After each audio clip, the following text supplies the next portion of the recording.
Hello, Internet, and welcome to the Free-to-Play cast, brought to you by MMOBomb.com, your home for all things free-to-play related.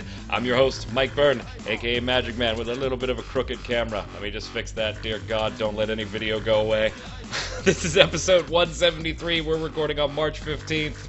You'll be watching it on the 17th or later, and I'm feeling down, Zach. I'm feeling down. I should feel up because I was right. I'm feeling down because I wanted desperately to be wrong. Before we get to it, let's introduce the co-host, Zach Sharps. How are you, sir? I'm doing good. I'm glad that I went to Jagex before they got acquired by a Chinese ore mining company. So that's good. I might have ended up in China, but luckily I didn't. So. Never to return. Never to return. Now, actually, that sale isn't finalized yet. We just got an update on that one. It's still in discussion, so keep an eye on that one. But yeah, Jagex probably going to be sold here. Lots of funky news, and here to talk about it also, Miss Quinlan Bowers. Q, how are you? I'm great as long as you don't break anything else. Right, if I bump anything, all of a sudden video just goes everywhere. I don't know why. But here we go. All right, I mean, we'd be remiss if this wasn't the lead-off topic. Let's slide over and get started with the news. EverQuest Next is no more. EverQuest Next is EverQuest Never. I'm very upset about this. I've been saying this, and I'm not alone in this. It didn't take a rocket scientist to kind of read the writing on the wall. As much as my compatriot Jason Winter may have wished otherwise and was hoping against hope, I think if he took a step back and looked at it, he probably would have agreed with me, even though he fought me on it. EverQuest Next is no more. Daybreak game announced this past week that it wasn't fun. Yeah, it wasn't fun.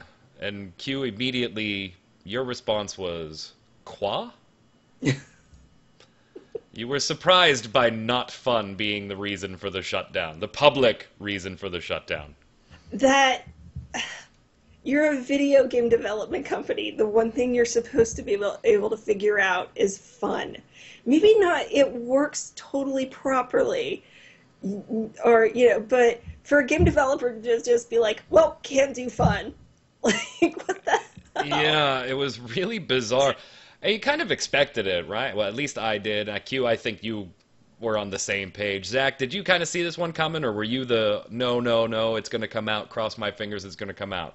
I saw the writing on the wall as well. I mean, they didn't update hardly at all, and when they did, it was, oh, so-and-so left the company. Oh, so-and-so left the company. It wasn't, oh, look at our brand new system. So yeah, this is from Russell Shanks, president of Daybreak Games, and to read you, there's a full announcement. We've written it up on MMO Bomb, but in part, for those familiar with the internals of game development, you know that cancellations are a reality we must face from time to time. Inherent to the creative process are dreaming big, pushing hard, and being brutally honest with where you land.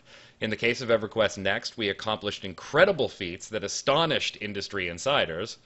Unfortunately, as we put together the pieces, we found that it wasn't fun. We know you have high standards when it comes to Norath, and we do too. In final review, we had to face the fact that EverQuest Next would not meet the expectations we and all of you have for the worlds of Norath. EverQuest 1 and 2 are still going strong. I don't know if strong's the word, but that's the word that they're going to use. Okay. And in other news, EverQuest Landmark, just Landmark, is now buy-to-play for $9.99 and will be launching this spring. That announcement came right on the heels of the EverQuest Next cancellation. Kind of a bizarre week for Daybreak Games, Q. Again, I'm just still blown by the fun thing. Like, is there not somebody at that place that sits down and goes, why isn't it fun?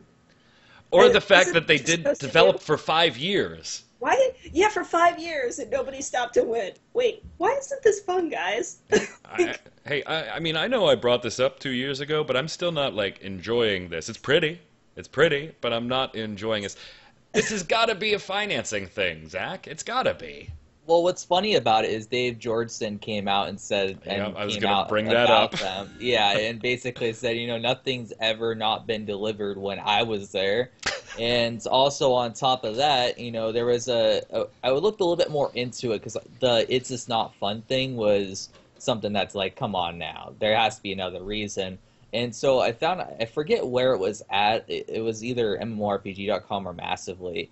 There was a personal interview that they had, or an update that they mentioned to Daybreak, that basically said that it was due to also technical issues. They said that the technical landscape is not there yet for the game. And my first thought about that is bullshit. It's not. We have beautiful games nowadays that are out, like Black Desert is a huge technical feat for the MMO scale. We saw Landmark have pretty much the same exact features as what EverQuest Next was probably going to expand upon.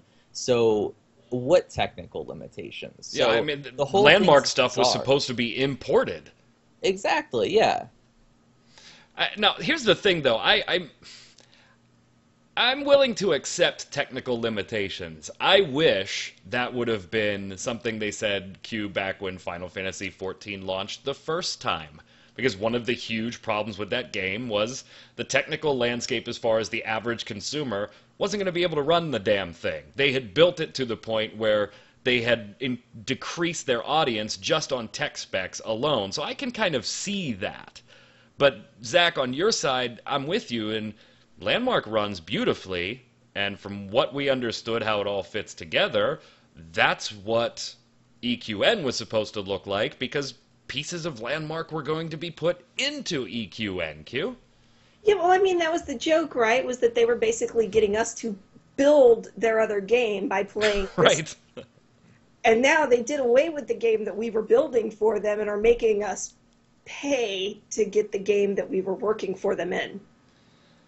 I got a feel for Georgeson. Like, it's really easy to look at his tweets and go, well, there's a cocky guy. If I was there, I would have done it. Or I would have finished it. He's But right, that's though. no, Look but at but all that's the that's tweets. not him either. That If you is, look at all of those tweets, he was upset. Yeah. It was not a case of, oh, I would have done it. It was like, wow, this is so weird. I've never had anything canceled before, and I don't know how to feel about it, kind of deal. Like, you just felt bad for him if you read all of the tweets. it looked like he took it pretty rough. That's his baby. It has been for, a large portion of his adult life has been EverQuest. And that's in Norath and making the next sexy. I And think he said 27 years. yeah, 27. I would have said over 20. So I didn't know exact numbers, but jeez. You gotta feel bad for him. You gotta feel bad. The bigger question I think this brings up now, and Jason's already written his own editorial piece about this on mmobomb.com, is where the hell does this leave Daybreak going forward, Zach? It's kind of strange because it was a few shows back, but I made a crazy theory that the investment company was basically driving them into the ground, and it appears that they're basically a train wreck right now. So my crazy theory kind of is reality right now for Daybreak, because sure, they still have DCUO, but DCUO's been pissing off a lot of raiders, so raiders have been quitting the game, such as myself. I quit the game recently. Then we have H1Z1 that's split into two games, which is really strange, and I didn't really see a huge, welcoming community response from that. Then Landmark's now a buy-to-play game, and just like what Q said, that was all about you build the game with us, and we take some of the assets from that particular mini game and put it into EverQuest Next. So where does that leave that game? Will people actually still play it? Every time I used to log into it, because I had a beta account, no one really was walking around, so it wasn't really even that populated. Maybe it will be now that's going to be a launch thing. And then EverQuest 1 and EverQuest 2 are older games, and sure, they still probably have an audience, but how big is that audience? So I just see, and then there's also been a lot of departures too. And so you see a company that is such dismay, and you don't know what they're going to do next. Like, are they going to split EverQuest 2 into two games? Like, what's going to happen with Daybreak? Because it seems like everything's an option. So I don't know where this company is going, but they need to get the train back on the track soon, or it's not going to end well. I mean, can they even do anything with EverQuest 1 and 2 other than let the people who continue to play it continue to play it? Because the games are so old, they're not really going to attract new players. Yeah, and they're still releasing expansions for it, so great. You at least have the ability to retain. Honestly, if you're playing EQ2 right now and you're hardcore about it and you've been playing for years, it's your stable. You're not going anywhere until they shut it down at this point. And so by releasing the content, great. But to your point, Q, I think you're exactly right. It's not a game that they can look at and forecast a huge growth in revenue at any point. Neither one of them. The best you can kind of hope for is stay at even keel or maybe make a little bit of money this quarter and it evens out next quarter and launch an expansion and we'll make a couple of bucks and then it'll even out again. I mean, that's really the best you can hope for with not just EQ1 and 2, but I think Daybreak Games' entire library right now. And they were, to be clear, I'm not on the Zach train where I think Columbus Nova has too much to do with this. Sony Online Entertainment, before they were even sold to Columbus Nova and became Daybreak, was in serious trouble and has been for a while. Some of their financial reports, and Jason breaks it down much better in text than I'm going to be able to do in verbal here in a quick manner. But they were in trouble long before, at least a year before Columbus Nova. They at least had the appearance of being together, though. Did they, though? I think that's Smedley. SOE was a disaster. Yeah. I don't know. I saw it as someone who was looking at it from the outside that it was at least together, but maybe in a downward trend. But it wasn't like Daybreak is now, where it's just all crashing and burning. I love the meme that Jason put in the article. It's Ewan McGregor as Obi-Wan Kenobi yelling, "You were the chosen one. You were supposed to bring free-to-play to AAA development." Yeah. It's a great little meme thrown in there. On a bigger question, hell, we're talking about Daybreak, which I think is in serious trouble and probably isn't going to be around all that much longer. I think it's milking season at this point. Ride each of these games out until the bitter end, and that's it. I don't see a big project coming out of Daybreak anytime soon. Now that Landmark is going to launch, H1Z1 was torn into two different games. They've shifted them all away from the free-to-play vision that Sony Online Entertainment had. And I think that begs two questions.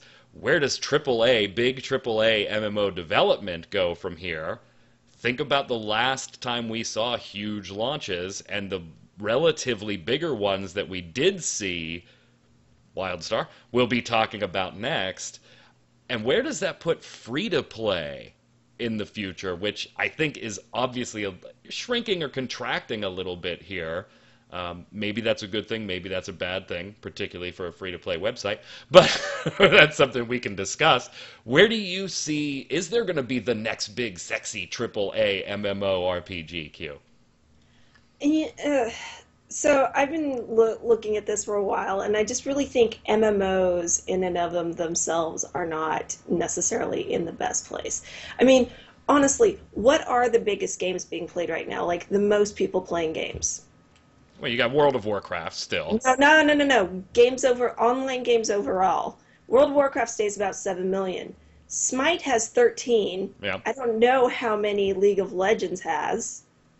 Yep, and that's to Jason's point in his article, which I absolutely agree with, is that the shift has focused on these smaller little niche I don't niche is a bad word for what I'm trying to say here.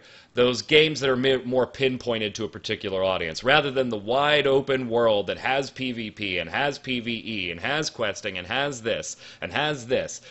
All right, here, we're going to make a MOBA. Here it is. Boom, we're going to get a bunch of players because it's a good MOBA. Okay, we're going to make a more strategy-based PvP game. Zach's going to love that. Boom, here's that type of game. Zach will play it for hours and hours and hours. Oh, this guy likes questing and doing that type of stuff. All right, well, we've got a smaller MMORPG where we didn't bother putting in PvP and things like that. I think the development is now shifting to those smaller little brackets, picking up big swaths of players that are in those little niches rather than trying to grab the whole World of Warcraft pie anymore.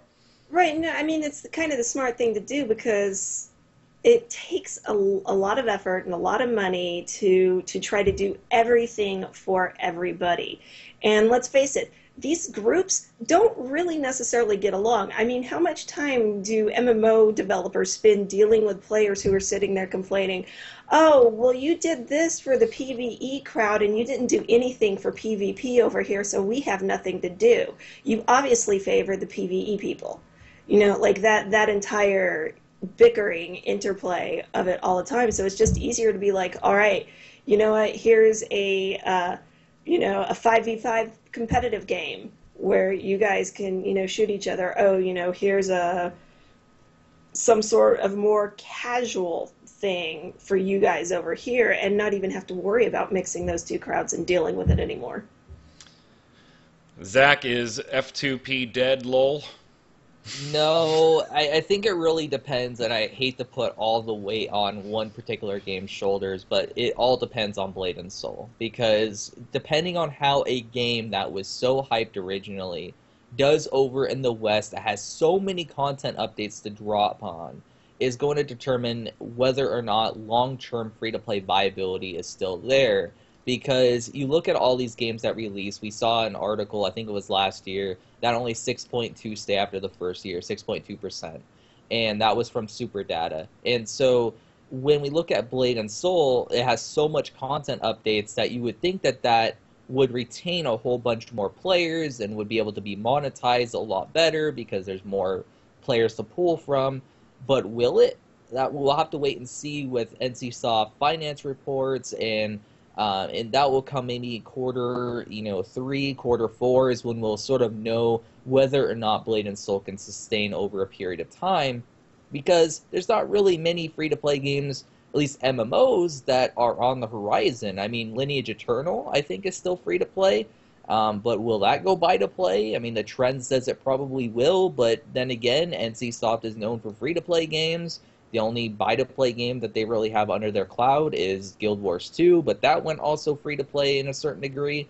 So it's really something that we'll have to wait and see. I don't think that the writing is on the wall yet, but I think that these next couple years are going to be very interesting, especially for MMOs. MOBAs and stuff will still be produced. They're still being produced. We have Paragon that's going to be coming out soon. So it's going to be an interesting next couple of years for sure.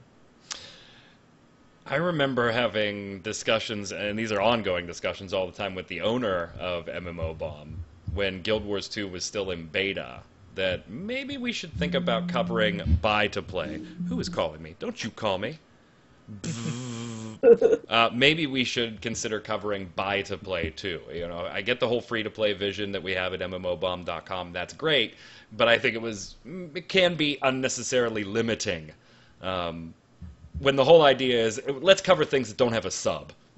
There it is. Let's do that. I really think it's a conversation I continue to have as more and more. I don't think Smedley's wrong, and I've thought that before Smedley said it to me when I was talking to him a month ago or so after he left about his new project, that this is the way we're going now. And Guild Wars 2 paved that way. I mean, other titles did, but Guild Wars 2 was the biggie. Now we've seen Overwatch do the same thing. Then we've seen Black Desert Online, which I'm sure we'll mention at some point in this show today. So anyway, what do you guys think? Let us know. Daybreak. I really want to see. I'll save it for my bomb. Let us know what you think about Daybreak and everything in the comments below. Speaking of could be bad news, but has a little bit of bad news already in it, WildStar could be, we're totally speculating, could be the next one to fall off the charts. That's assuming that it's on some charts somewhere at this point.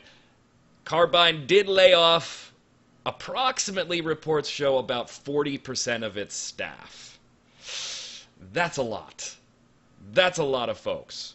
That's a lot of folks. In a statement on the WildStar forums, community director Omid Dariani uttered the dreaded reorganization word and said that layoffs were directly tied to WildStar's evolution from a product in development to a live title, to the cancellation of work, to bring WildStar to China, and to the overall performance of WildStar since launch in 2014. So it seems like even the performance increase that they had when they went free to play in the fourth quarter wasn't good enough. Q.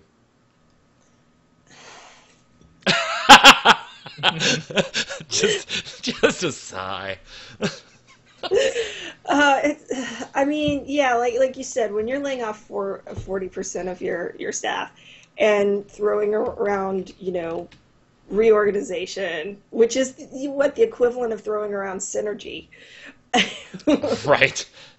It's just, it's basically just saying, yeah, we had to let a whole bunch of people go because we couldn't pay them. That's really all you're saying.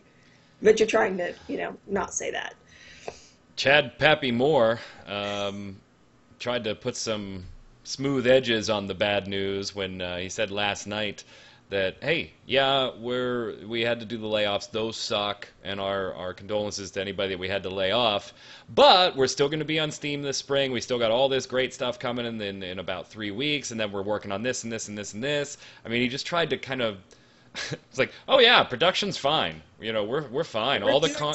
Yeah, we're doing all the stuff we've said we're gonna do, and it's like, well, okay, then if you are able to maintain that, what were these other 40% of your staff doing in the meantime? If you're able to maintain the production you were doing before they were laid off, after they're laid off, really just did not make sense. The entire statement, like the whole getting it on Steam, wouldn't the bulk of the work for that be done by now? You would think so.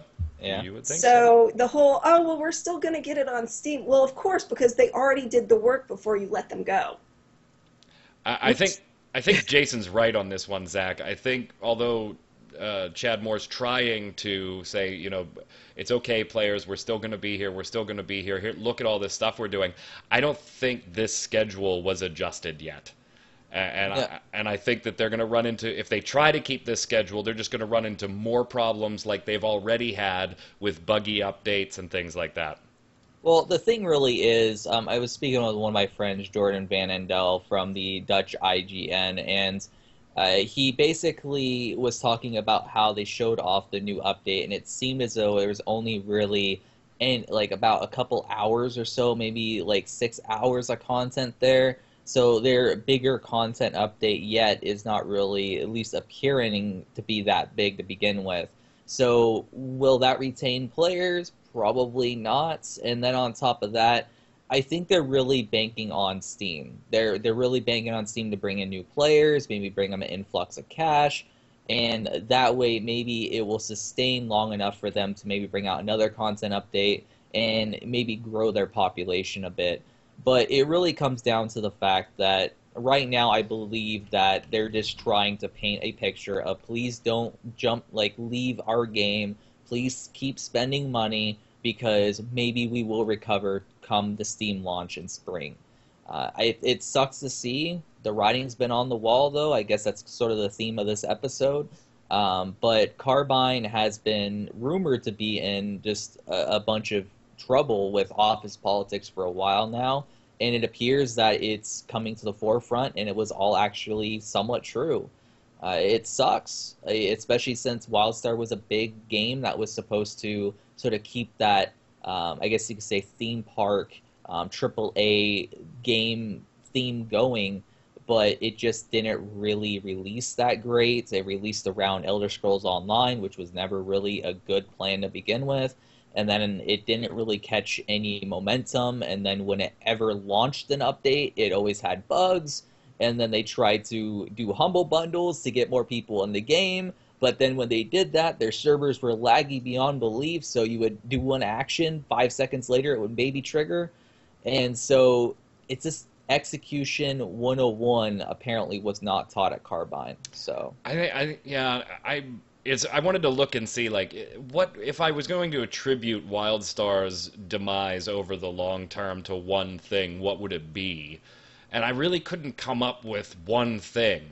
It was like you just said, it was kind of more death by 1,000 paper cuts. It was just one thing after another, after another, after another, and each of them individually, I think maybe you could say that the hubris prior to launch on what an MMO player wants 15 years after WoW did 40-man raids and everything, that hubris definitely is a big factor. And deciding we know what players want when it really isn't what players want anymore. And then maybe breaking the hell out of PvP. That's piss off half of your entire audience there. But everything else is like just little small nicks and dings in the armor. And it doesn't get... Here's the real bitch of it for me, Q. Chad Moore said these comments last night. Last night. This news broke 2 days ago. So we already had... Everybody was talking about the layoffs and everything.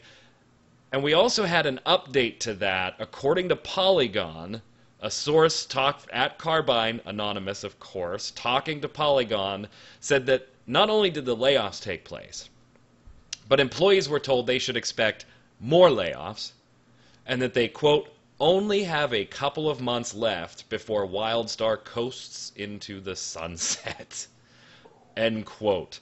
That's a hell of a statement to be out there from allegedly a Carbine source, and then Chad Moore to come out with his comments after those saying, no, we're going to do this, and Steam is coming in the spring. And from the looks of it, there are people being told at Carbine, you ain't making it to the spring. Well, I mean, I guess it's nice of them to give them warning. I don't know. But again, when you lay off what is effectively almost half your staff anyway, you probably have to expect that there are going to be more layoffs coming.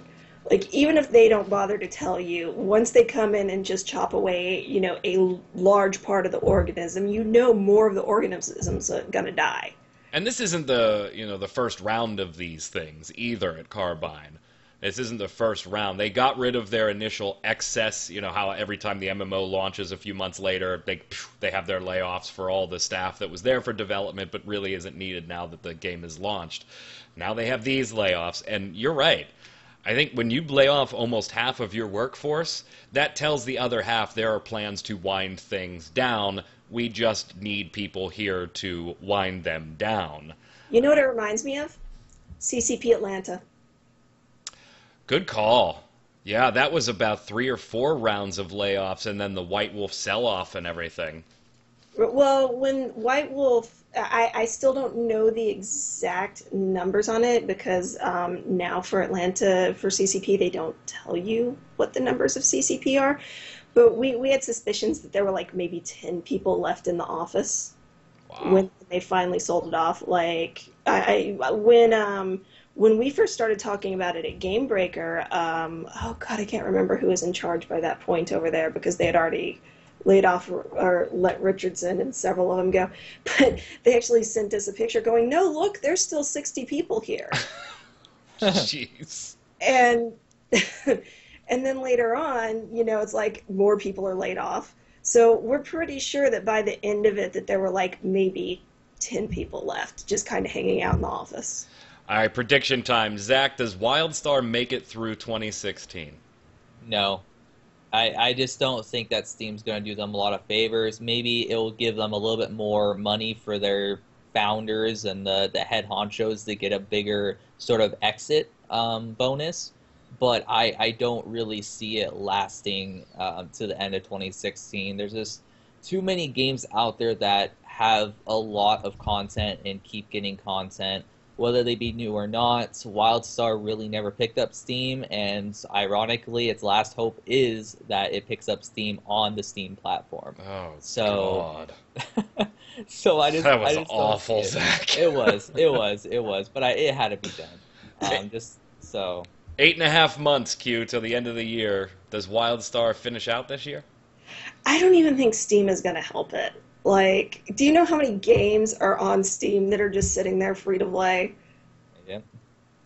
And people know about WildStar. It's not like people are going to jump on Steam and be like, wow, I've never heard of this WildStar game before. I don't see that helping. My head says there's no way in hell this game finishes 2016. There's just no way. But I think I'm going to take the Jason Winter lead with my heart route because I really would like to see WildStar stick around. I think there's enough there that there is a lot of fun. I enjoy jumping into it every once in a while. You can probably see in the background in the upper corner there, I've got a dozen copies of the damn game because of a promotion they were running. I want to see that AAA brand new IP. I want to see that stick around. It doesn't bode well long term, I think, if it disappears. In my head, there's no fucking way this thing lasts the end of the year. In my heart, so I'm going to vote yes. It finishes 2016, knowing full well that I'm going to be wrong on that one.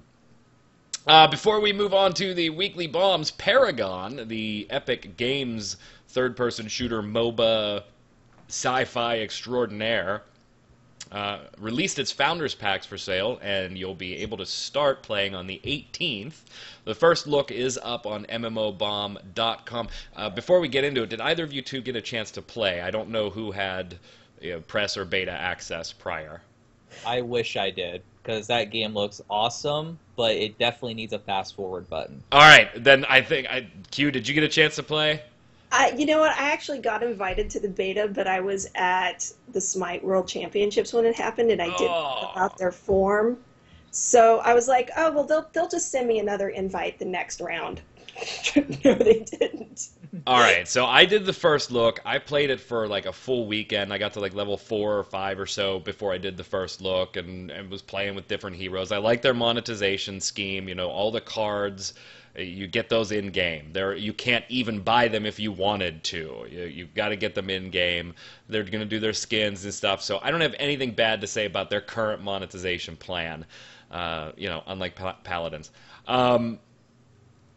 Visually, I think the game is gorgeous, Zach. I think it is absolutely gorgeous. And they've kind of taken a nod, obviously, from Smite and going to the third person, making it a bit more sci-fi with the guns and things like that. It's a MOBA through and through. I mean, it doesn't do anything new on the MOBA front besides stealing Smite's third-person camera, so that's not new, but maybe putting a little more of a spin on some of the sci-fi elements, which is great. I actually really enjoyed the game, except for the pacing. And I know MOBAs are, okay, fine, you might have a 15-minute match one day and a 40-minute match the next day. That's just the nature of the beast with who you're playing against and how the skill level is all up there. But even knowing that, I like that it wasn't as twitchy as something like a League of Legends or a Dota and very fast reaction times required. Yeah, you do have to react quickly sometimes, but it's not that level of actions per minute. I did like that. It made it more comfortable for me, not a MOBA master, to play. But even not being a MOBA master and appreciating a little bit of a slower pace, the pace was too freaking slow, Zach. Yeah, I mean, it's weird, because I watched your first look. I also watched Elohim a lot last night, because he finally got into it.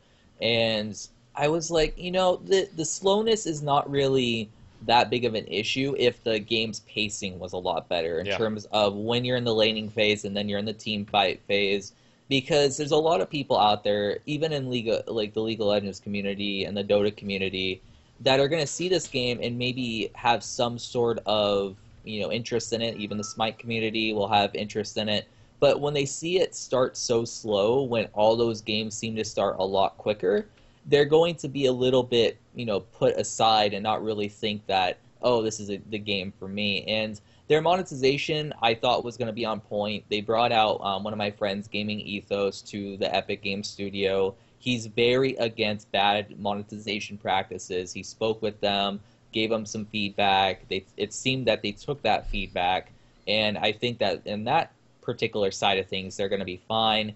I still don't like the card system, because it does make it so a beginner is going to be at a slight disadvantage, or maybe even big disadvantage, depending on how they balance it, compared to a veteran player. But you can't buy those cards with real money, so it's not like it's a pay-to-win element. It's more of a play-to-win element.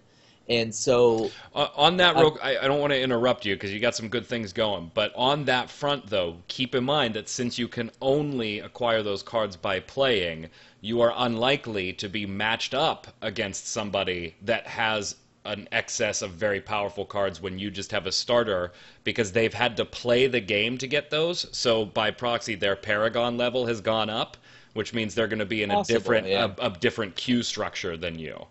Yeah, it really depends on how they sort of queue up people and how well they, balance all of that together, because it still creates an element where, oh, well, maybe there's this meta card that everyone's using, but I've been unlucky, so I don't have said meta card, but I'm still the same Paragon level as you are.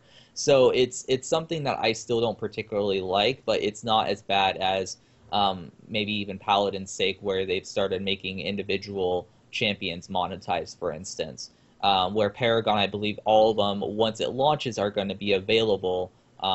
That way, all you basically have to buy is the skins for each of them. Yeah, so you gotta level up to unlock some of them. Yeah, so I think they have a good foundation moving forward. I think that once they sort of take feedback that the game's too slow, maybe to speed up the animations a bit. Obviously, that's just a simplistic fix, but they could try stuff like that to make it so that all the characters move a bit quicker. That way, the whole game's momentum sort of shifts in a more quicker direction. But the game is gorgeous. Unreal 4, everyone should make their game on Unreal 4. It's just such a beautiful engine. So I'm looking forward to it. I'll buy into it on the 18th.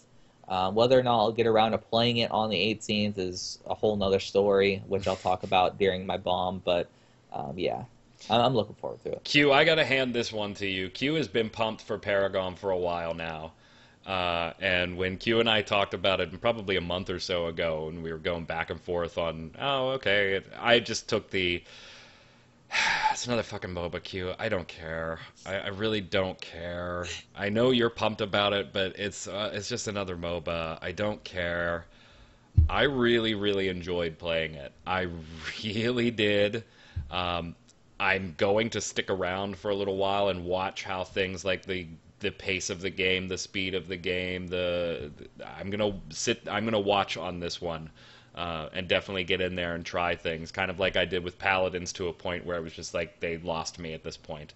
I'll come back when you launch it. I don't think Epic Games is gonna have quite that level of, we don't know what we want to do here, because they are making a strictly MOBA game. They already got that part out.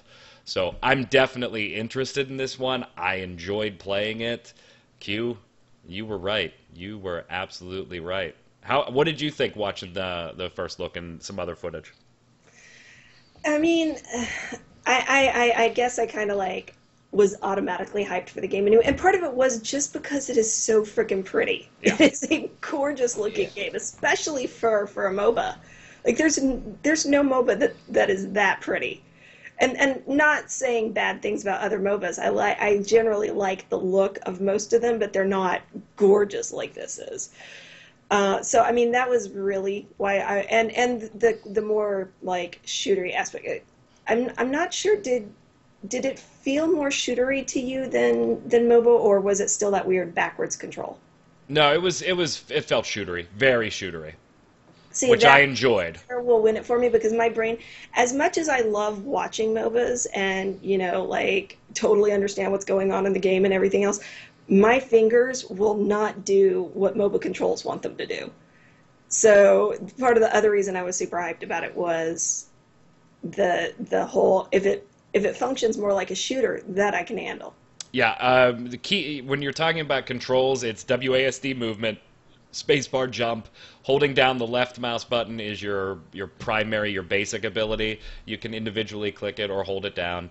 Right mouse button is another one of your abilities, and then Q, E, and R are the other three abilities, so right above, but you can shift all of that key binding to whatever the hell you want. And then you have a couple odds and ends, like a few cards or potions and actual items you can use. Those are just hotkeyed to 1, 2, 3, 4 type deal. So plenty of customization on the controls. Definitely one I'm going to keep my eye on. I enjoyed it more than I thought I was going to. I will tell you, though, that if you have not played it, and you've watched YouTube videos or streams of it, it's prettier than those videos and streams portray. YouTube and Twitch compression are beating the fuck out of the quality of those visuals. I think you'll agree with me on that one, Zach. Sitting there watching a stream of it, it is prettier than even that. So if you liked what you saw on YouTube or Twitch, chances are you're going to be pleasantly surprised with a bump up or two when you actually get in game and check it out. I just want to mention one thing. Considering I played Smite at its earliest forms, like when they first started inviting people into the game, I was in the game. That game was not that great at all when it first, came into existence. And so people who are looking at Paragon and putting at a higher quality standard, you guys need to look at previous MOBAs when they were first in their sort of early access form. Sure, this is a new era of early access games, and maybe we should expect more from games that, want you to buy into them to test them out. But I feel as though people who are judging the game too early, saying, "Oh, I'm not ever going to play that game. It looks way too slow." I think you need to give it a little bit more time, because Epic has been applying people's feedback. Like, from what I've heard from, once again, my friend Gaming Ethos, they've been trying to update the game constantly to a lot of people's feedback. So I think this is sort of going to evolve like Smite, where originally you see the foundations of a good game sort of there, but it needs a lot of tweaking, and then eventually once it launches, it becomes a really good game that a lot of people are going to enjoy. And I think they're definitely going to change the pacing. That's not very difficult to change. That's part of the balancing cycle of everything. And I haven't seen one person on the forum saying, "Oh, the pace of the game is perfect." It seems to be universal across the board. The game goes a little too slow. And I think you're right, and that's why I'm going to watch this one and continue to play it, because I think Epic Games is just going to get that right. Q, you started to say something. Yeah, I was going to say, I think counter to that, though, when you're comparing things to what Hi-Rez does, you do kind of need to remember that Hi-Rez kind of gets everybody in way earlier than most other game development companies do. True. And that their development process is, well, as you can see with Paladins, is based on just moving things around until they fit based on like player feedback and everything else. So people, I think, tend to be way more frustrated with high-res stuff than they might with, well, obviously not Paragon because I haven't played it, but like when I played Overwatch, which is, very similar, a similar idea to Paladins. When I first played it, it was like, oh, they could throw this into beta now, like beta, like promotion beta, which is not where high-res games are usually at when they first throw them out there. Yeah, I fully agree with that. I mean, it's one of the things where I'm just looking at from a foundational perspective. The foundation's there. It's just they have to build upon it and sort of tweak it to make it become the launch version. And I think a lot of people are just sort of writing it off too early. And you can see that from the first looks comment section. A lot of people are, oh, it's too slow, or oh, it doesn't look that interesting. And I think that people just need to sort of take a step back and realize that this game is just now getting to early access and going to release in, I think June is what they said. So it has time to sort of evolve and get its stuff all ironed out. I'm going to give it a 7 right now. To me, it's an average MOBA that I think can go higher as they tweak the speed of the game. It's beautiful. It's very beautiful. I like the sound design on it for the most part. I like the mechanics and the gameplay, and obviously if you played a MOBA before, you can just jump right in, no problem. Just pick up that pacing a little bit for me. Don't reach for the stars and make it twitchy, because then I'm out. I'm terrible at third-person and first-person shooters that are Twitch-based, so don't do that. But pick up the pace a little bit, and I think you get an 8, 8.5, maybe even a 9 out of me at that point. Really enjoying it. Let's head over to the weekly bombs. Q, go ahead. I'm actually going to give an A-bomb to Tree of Savior's founder exclusive scheme. I'm a fan of buy-to-play, but this is really weird and really kind of ridiculous when they go, all right, so it's buy-to-play for 3 months, and then on the third month, then we'll do free-to-play. It's very odd. Well, who else did that? Who else? Albion Online, wasn't it? They were going to be free to play, and then they said, you know what, we're going to be buy to play for a little while, and then we'll go free to play. Not a lot of people happy about the Tree of Savior one. Well, and like somebody pointed out, and I put in the piece that I wrote, it kind of divides, because they're literally going, there's a founder server. this is where you guys are all going to be on this server. So when they go and they finally open the game up to everybody else, and they're going to have to open up more servers for more people, they've basically just divided their players. Yep. Like, just right there. At least they're doing it prior to launch, not like Alad's Online did and just divided a small player base after launch onto a subscription server. I have a feeling Zach's is going to be a little bit longer than mine, so I'll go next.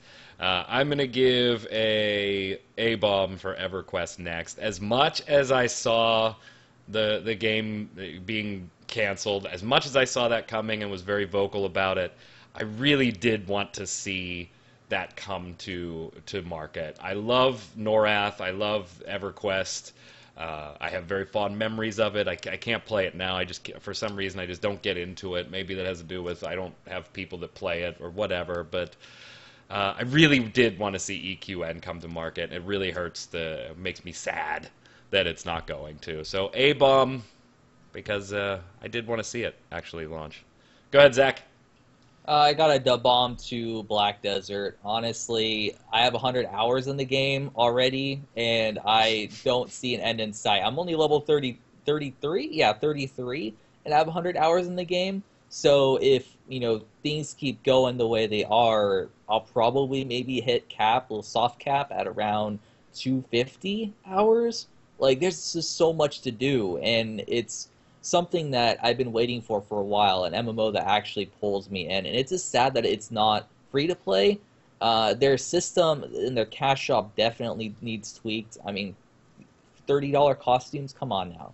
Like, that type of stuff is normal in RPGs for you just to pick up an armor piece and it changes your appearance. And in Black Desert, there's a very limited amount of that. Like, I'm level 33 and maybe seen one cosmetic change to my character, and I won't see anything else because all the gear that I have on right now is endgame gear, and I just have to enhance it.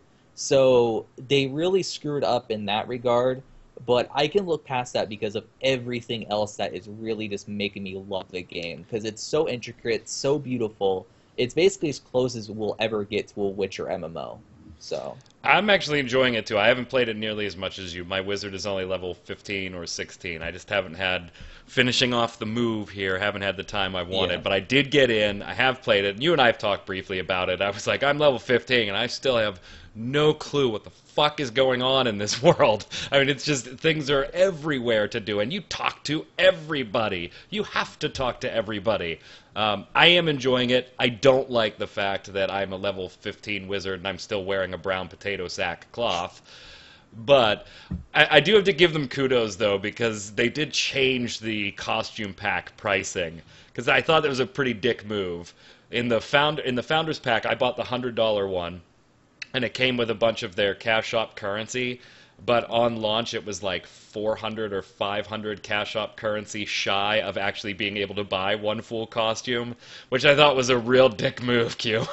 It was like, we're going to give you in-game currency, but you're going to need to buy just a little more to actually buy one of the full costume sets. They decreased the price of those after a few days, so I don't think I was alone in that one. Well, whatever you do, just don't buy inventory expansions because you get so many through questing, and also on your quest tracker, make sure that everything's enabled, because 2 of my friends and myself noticed that the gathering quests and life quests were not at all tracked the entire time. And so when I turned that on, even more quests showed up, and I was even more overwhelmed.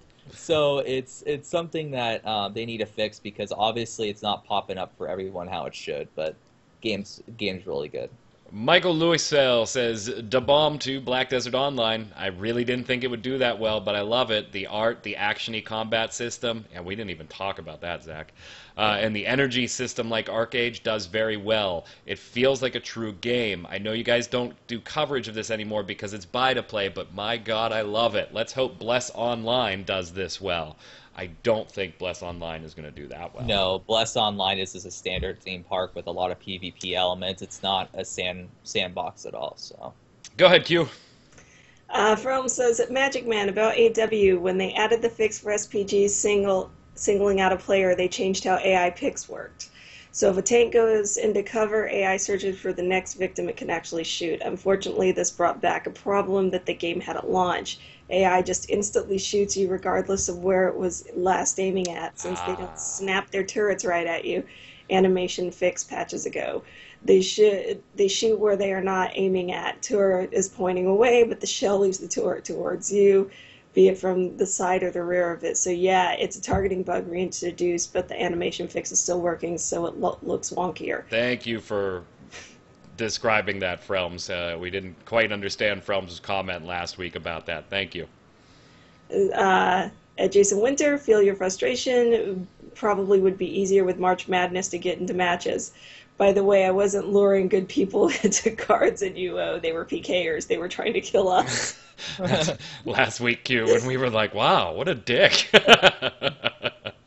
Full Blown says people ask for more hardcore games, and then every single one that comes out flops hard or has such a low player base it shuts down or goes free to play, so on, etc. But they always die slow, then pander that garbage on Steam, Mortal Online, LOL, a game where 90% of the player base runs around naked, LOL, like Rust. And it's hard not to read that whole comment and instantly think WildStar.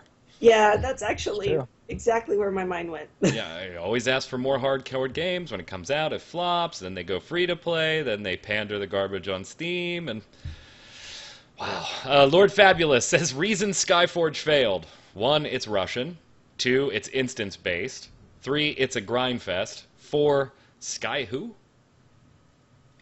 Thanks for the Skyforge feedback there. I asked for it last week. Lord Fabulous delivered. Thank you. It's funny. I was talking to my friend about that and said that I would hire Alod's. I would hire the Alod's team developers, but I would not hire their head honchos because they always screw up in monetization, no matter what they do. But their development is actually pretty good. I liked the foundations of Skyforge. I just didn't like how it was monetized and the energy capping and all that crap. So, go ahead, Q. Diggy004 says, I want to give the bomb to MMO Bomb. I've been subscribed to you guys since Bunkify moved over from MMO Hut, and I came along with him. MMO Bomb is one of the channels I watch every night until I fall asleep, since it was first year in college. No matter it be First Look, Free-to-Play Cast, or Bomb Live videos, even though I don't see Spunkify on here anymore, I'm still going to continue watching your videos from now on. Thanks for putting out videos all these years. Well, you are very welcome for us putting out. And, no, thank you, Diggy. Yeah, Spunky doesn't show up here too often anymore. Being the community manager for Armored Warfare is busy work. But we do get to touch base. But that's very flattering. Thank you. And since you're probably listening to this going to sleep, should we sing him a little lullaby, Q? Sing him a little MMO lullaby? An MMO lullaby. Good night, Diggy 004. Go ahead, Zach. And the free-to-play catch just got weird. Cal himself said, the bomb to Q, you look much better when your cam isn't freezing.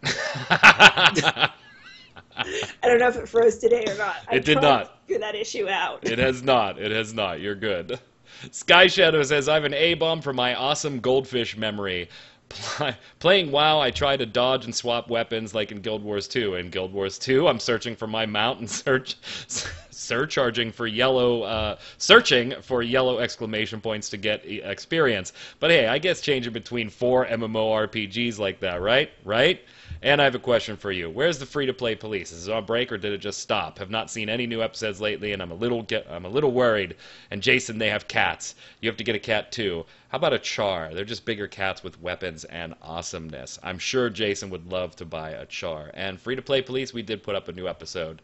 It was on Paladins screwing up or goofing up. And actually, community manager stopped by on YouTube and said, hey, don't worry, if you have the $20 pack that you already bought, you'll be upgraded for the $30 pack. But that really wasn't the main problem. Question of the week last week. Tell me about your most nostalgic MMO moment. You know what I mean. That boss you took down with a raid, epic PvP comeback, the social event you had with your guildies.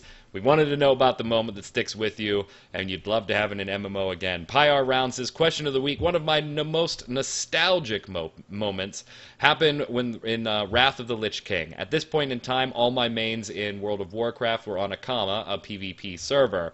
That meant ganks were the way of the world. When this moment occurred, I was rolling around Icecrown on my Blood Elf Paladin, listening to Dream Theater and collecting Saronite and Titanium to make the big bucks on the auction house. That just sounds like a hell of a good evening. Just right there. I mean, that just sounds like a good evening to me. Many of the mining nodes spawned right around the main structure of Icecrown Citadel, right near some very powerful elite mobs. I was in my prot spec, carefully skirting around said mobs and gathering the precious ores when a stupid warrior decided to attack me. Naturally, the fight quickly moved into the nearby piles of giants, skeletons, and ghouls. Being that I had more AoE damage, as this was a period of consecration and AFK to tank, I pulled more aggro from the mob, so I wound up tanking the warrior and several elites. It didn't look good. Somehow I managed to kill the warrior, destroy all of the mobs, and survive. I didn't see the warrior after that again for some reason. The best part? My brother was watching over my shoulder when this happened, so I had a witness. And that's the important part, gang, that there was a witness. Go ahead, Q. Exclusive Treasure says, for the question of the week, geez, to pick one nostalgic moment, I think I would have to say it was my trip to Juneau in Final Fantasy XI. Me as WHM, my hubby as WR, and my friends as RDM. Red Mage and Thief? My brain is so... I should have fixed those. My brain just automatically read them because I knew where Elusive X Treasure was going with it. Thief, respectively, all inching along, holding our breath as we wove between potentially lethal mobs, trying to get to the next zone. Haven't felt anything like that since until I pointed out the starter zone in Project Gorgon into an auto-incorrect higher-level zone, and the hubby and I had to weave our way back to the right one. Who knew snow could hurt so much? Elusive X Treasure. Snow. I know that exact feeling. All right, everybody going to Juneau. Everybody stop. We need to get Sneak and Deodorize and everything back up. Everybody good? Everybody good? I know the exact journey you're talking about. He was coming from Sandoria, Jugner Forest, you blow. Go ahead, Zach. The Neko Juju says, question of the week, my favorite time was back when I first started playing Elsword Online 3 years ago. It was my first MMO at the time, so it was pretty much my crack. I spent hours with my friends doing dungeons and grinding boss drops.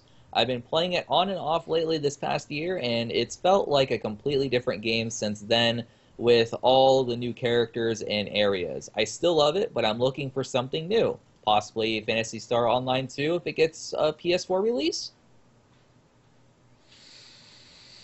I'm still waiting on that game. Me too. Me too.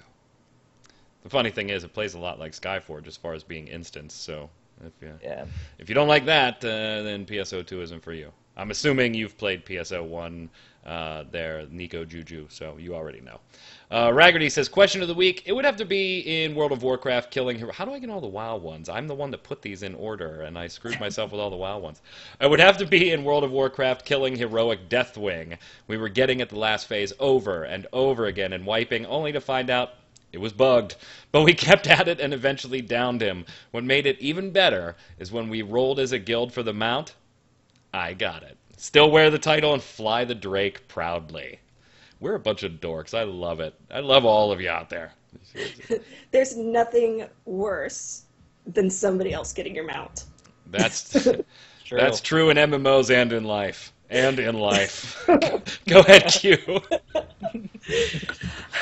Tangle 2399. My most nostalgic moment would be in Final Fantasy XIV, fighting Titan normal mode, and our Conjurer and Lancer had been knocked off the arena. The Titan was at 20% health. The Gladiator focused on DPS, and I, as a Thaumaturge, went healer with Psychic, and we took him down. It was a nice clutch win. Physic. I just know the 14ers will yell. Will yell. Titan. And I'm assuming... Yeah, you're going to let me know, Tykel. Let me know. It sounds like this is the normal mode, so it would have been leveling. I wonder, were you doing this back when the server lag was still a thing, too? Because that would make that even more epic. Is it me or is it you? Who is it? It's me. Go for it. CLU3L3ZZ or Clueless. I think it's just Clueless. Clueless? Oh, Clueless. yeah, I actually didn't even connect those dots there. All right. For me, it was late last year when me and my friends got together to do our first raid on Destiny, it being the Vault of Glass after 2.0 dropped. I thought the long process of progressing for the raid for 6 hours, finally getting to Atheon, and continuously failing for an hour, we all just rage quit and went on Crucible instead. I love the clue. This is best moment. It's just a rage quit. Screw it. Evo, in 2012, when I was 12, me and my PvE Lotro guild decided to go for the PvP zone. We met at 8 p.m. and 24 players spent hours of feeding and losing the whole map while figuring out how to control these damn monster classes and how to play them. By the way, PvP in Lotro is still a big thing. We call it PvMP, the whole monster play thing. But it is a lot of grind. Awesome, Evo. Go ahead, Q. Finish it up. Sir Cancellation, I was playing this very small MMO called Naruto Shinobi of Legend with my friends. In order to continue leveling, you had to pass the Shinin exam, a PvP event. My friends had told me to level up my fan weapon skill because of this very overpowered skill called Fan Nin, which knocked the enemy back on a frontal AoE cone and would deal a ton of damage. So I grinded until I had the skill unlocked. This consisted of hitting things with my fan for hours. You know that feeling. The last part of the exam requires you to obtain a scroll from another player. I spammed Fan Nin when I found another player and his character collapsed. He was still alive and I didn't know what to do, so I kicked his character while he was on the floor. I proceeded to kick him until his character died and passed the Shunin exam. Afterwards, he kept spamming hateful messages to me in the world chat and got banned by a mod. That is fantastic. Fantastic. Question of the week for you, gang. Is free-to-play actually dying? And what about MMOs as a whole? We've given our answers. Now we want to hear yours. Put them in the comments below on YouTube. Also put your weekly bomb there. Da bomb for something good. A bomb for something bad. In the comments on YouTube. Or come on over to the site, mmobomb.com. Check out the giveaways, articles, and videos we got there. And leave your comment there. Until next week, Zach, where can everybody find you? Everyone can find me on Twitter at Zach Sharps. And I'll be posting a video today called actually it'll be 2 days before, I guess.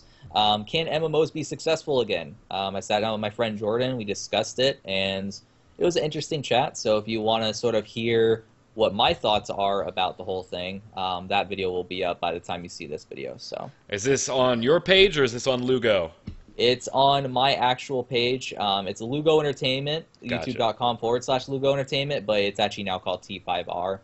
So yeah, URL needs to be changed. No, I'm just asking if it's licensed to another site. Fine. If it's not, let's talk about throwing it up on the old MMO bomb there.